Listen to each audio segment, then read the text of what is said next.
The signal came in the dead of night. Dr. Elena Vasquez had just poured herself a cup of coffee, her fifth in as many hours, when the alert blared through the UN Space Intelligence Division's Deep Space Monitoring Station. The sound was sharp, piercing, the kind of alarm meant to signal the unthinkable. She nearly spilled her coffee as she rushed to the main console.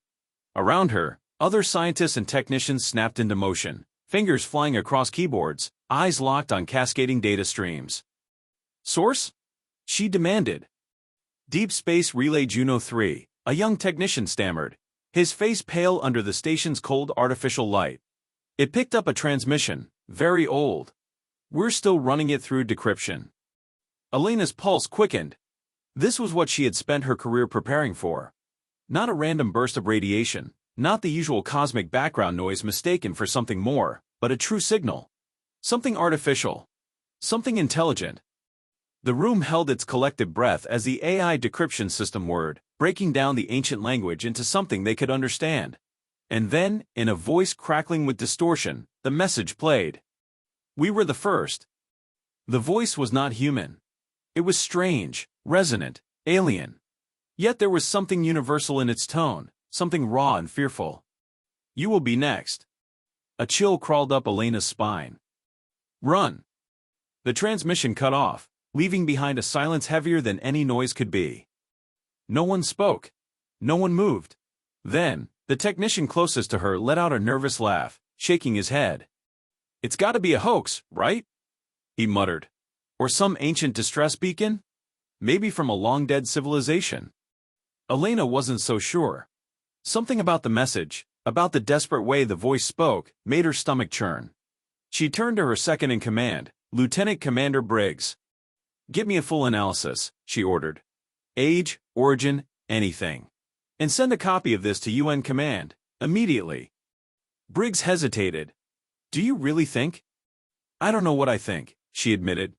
"But if this is real, we need to act. Now." Outside, beyond the walls of the station, the stars burned in cold indifference. The meeting room inside UN Command was silent, the kind of silence that felt heavy, charged. The kind that came before an argument.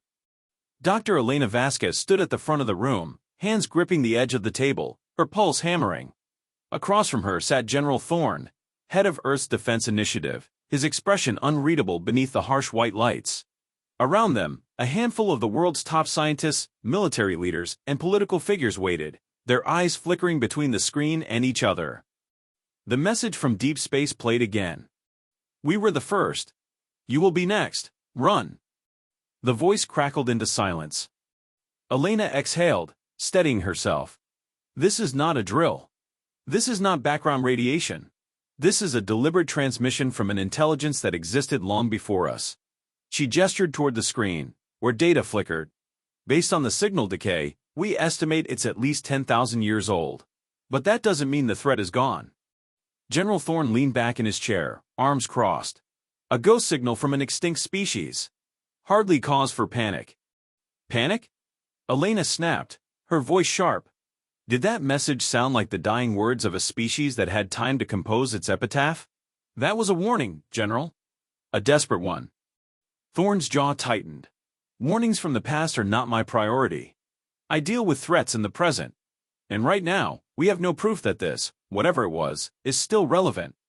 Elena took a step forward, her frustration barely contained. "You think this is irrelevant? We just received undeniable proof that we are not alone in the universe." "That's not proof of a threat." Thorne's voice was firm, commanding. "If there was a war 10,000 years ago, it's over. We have no evidence that whoever or whatever did this is still out there." Elena clenched her fists. "And what if they are? What if we wait, sit comfortably in our ignorance, and then one day, that same enemy finds us unprepared?" A murmur rippled through the room. Some of the scientists nodded in agreement. Others, the politicians mostly, looked uneasy. Thorne, however, remained unmoved. "You're asking for military resources, Doctor," he said coldly. "Ships, weapons, troops. All based on an ancient message from a species that doesn't even exist anymore." "I'm asking for preparation," she shot back. "A contingency plan. Because if I'm wrong, we waste time and money. But if you're wrong, General, we lose everything." The weight of her words settled over the room like a storm cloud. For the first time, Thorne hesitated. Just for a second. Then, with a slow exhale, he shook his head. I won't divert military assets based on a ghost story. He turned to the others. Until we have actual evidence of an active threat, this discussion is over. Elena felt the argument slip from her grasp. She watched as Thorne stood, the meeting already forgotten in his mind. But as he walked toward the exit, she swore she saw something else beneath his hardened exterior, something he would never admit aloud. Doubt. The second signal came 3 days later. Dr. Elena Vasquez had barely slept since the meeting with General Thorne, frustration and dread gnawing at her. She had spent every waking hour running deeper analysis on the original message, trying to find something, anything, that would force command to take action. Then, at 3:42 a.m., the Deep Space Relay Station screamed again. This time, the signal was newer, only a few decades old. Elena's breath caught in her throat as the translation software worked its way through the garbled transmission. The voice was different from the first message, but the fear was the same. They are awake.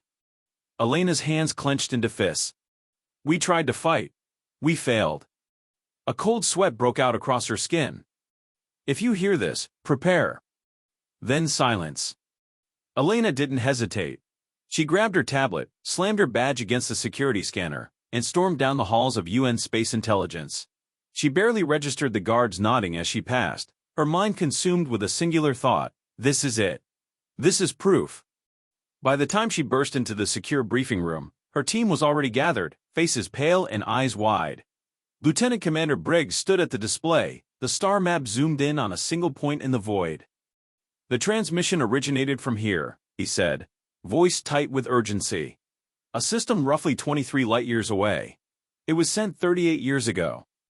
Elena felt her stomach twist. 38 years. A warning shot sent before humanity even knew where to listen. Briggs hesitated before continuing. We also analyzed the energy pattern of the signal. He took a deep breath. It's similar to the first message. Same technology. Same species. He met Elena's gaze. They didn't go extinct, Doctor. They lasted thousands of years longer. Only to be wiped out. Elena's breath was shallow, her mind racing. We need to go there, now. A murmur of uncertainty spread through the team, but Briggs nodded. I already contacted a covert operations unit. The Odin's Spear is prepped for departure. A reconnaissance team is ready to leave within 24 hours. Elena blinked. Wait, you already set this up? Briggs allowed a small, grim smile. Let's just say not everyone in command agrees with Thorne. For the first time in days, Elena felt a flicker of hope. But it was overshadowed by the reality of what they were walking into. A civilization had warned them, twice. And the last time they sent a message, it wasn't to warn, it was to beg. Elena swallowed hard. Whatever had destroyed them might already be on its way. The Odin's Spear dropped out of FTL with a jolt, its reinforced hull groaning under the strain. Outside, the void stretched endlessly, cold and indifferent, but the system they had arrived in was anything but empty. Dr. Elena Vasquez leaned forward in her seat, eyes locked onto the viewport as the planet loomed ahead. It should have been beautiful. A world that once teemed with life. Now, it was silent. Jesus, whispered Lieutenant Commander Briggs beside her. The planet's surface was scorched black, entire continents reduced to ashen wastelands. Gigantic craters, far too large to be natural, dotted the land like scars from a forgotten war. The atmosphere was choked with dust, and orbital debris floated aimlessly, twisted remnants of starships that had fought and lost. Scanning now, muttered Specialist Carter from the control panel, his voice tight with unease. Atmosphere is unstable but still somewhat intact. No signs of active life. He paused. No transmissions either, just echoes. Elena clenched her jaw. They were too late. Briggs exhaled sharply. Whoever sent that last message? He shook his head. They never had a chance. The Odin's Spear glided through the graveyard of ships, its floodlights illuminating wreckage from battles long past. Some vessels were alien in design, sleek and organic, undoubtedly belonging to the fallen civilization. Others were different, jagged, monstrous in shape, as if designed not just to kill, but to terrify. Elena's stomach churned. The enemy had left their mark, and it was unmistakable. Picking up something on the surface, Carter said suddenly, his fingers dancing over the console. A structure. Deep underground. It might have survived. Elena's pulse quickened. Can we land? Briggs hesitated. It's risky, but doable. She nodded. Then let's move. If there's anything left down there, we need to find it. The moment Elena stepped onto the scorched ground, the weight of the silence nearly crushed her. The air was thin, heavy with the scent of burned metal and decay. The wind carried the remnants of a dead world, whispering through the ruins like ghosts refusing to rest. The team moved carefully, weapons drawn. The entrance to the underground structure was barely standing, its once grand archways crumbling. They descended cautiously, flashlights piercing the darkness. Then, movement. A small figure darted through the shadows. Hold. Briggs called out, raising his rifle, but Elena was already moving. The figure cowered against the far wall. As Elena stepped closer, her breath caught. It was a child, or what remained of one. Large black eyes, thin elongated limbs, its once vibrant blue skin now faded and bruised. It was terrified. Elena lowered her weapon and knelt. It's okay, she whispered, her voice shaking. We're not here to hurt you. The alien child trembled, staring at her with desperate, pleading eyes. It swallowed hard, then rasped something in its native tongue. The translator struggled for a moment before the words came through. They are already coming for you. Elena's blood turned to ice. Briggs inhaled sharply. We need to get off this planet, now. But deep in her gut, Elena knew. It was already too late. The Odin's spear burned through the atmosphere, engines roaring as the team scrambled aboard. Elena Vasquez barely had time to strap in before the ship lurched violently, thrusters firing at full power. The alien child, small, fragile, and shaking, clung to her side, its dark eyes wide with terror. Briggs, talk to me, Elena shouted over the alarms. The lieutenant commander's voice was tight. We have a problem.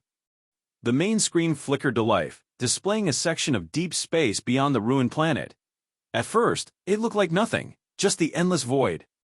Then the void moved. A massive energy surge rippled across the sensors. Dark shapes began bleeding into real space, their jagged forms unfurling like monstrous, biomechanical creatures. There were hundreds of them. Contacts inbound. Carter's voice cracked. Jesus, where the hell did they come from? Elena's breath came in shallow gasps. The wreckage, the devastation, it hadn't just been a past battle. This place had been a trap. A warning. And now, the ones responsible were here. They followed us, she whispered. Briggs swore under his breath. We need to get out of here, now. The ship banked hard as the first alien warforms lunged. Their hulls weren't metallic but alive, pulsing with an eerie bioluminescence. Weapons flared, and streams of searing energy lanced through the void, slicing through the wreckage of old ships like paper. Engaging evasive maneuvers, Carter yelled. The Odin's spear weaved through the battlefield, dodging debris and incoming fire. Explosions rocked the ruined planet below, sending shockwaves through the already fragile crust.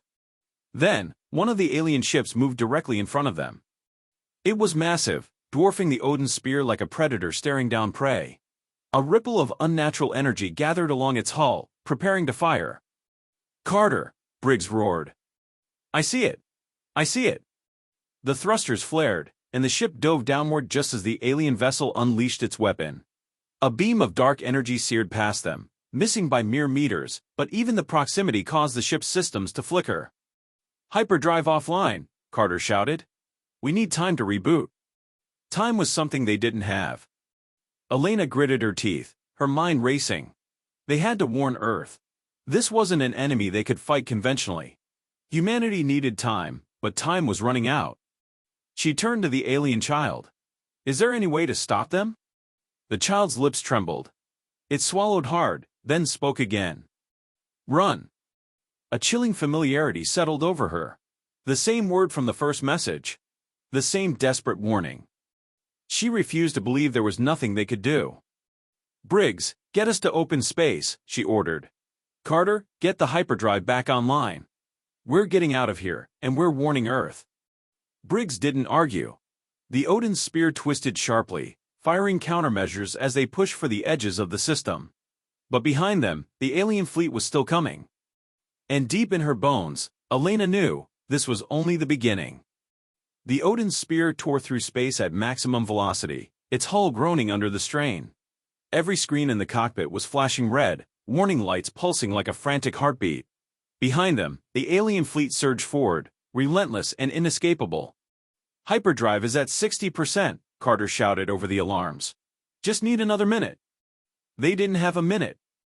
Elena Vasquez gripped the armrest of her chair so tightly her fingers ached. The alien child beside her trembled, clutching its thin arms to its chest, its black eyes locked on the screen displaying their pursuers.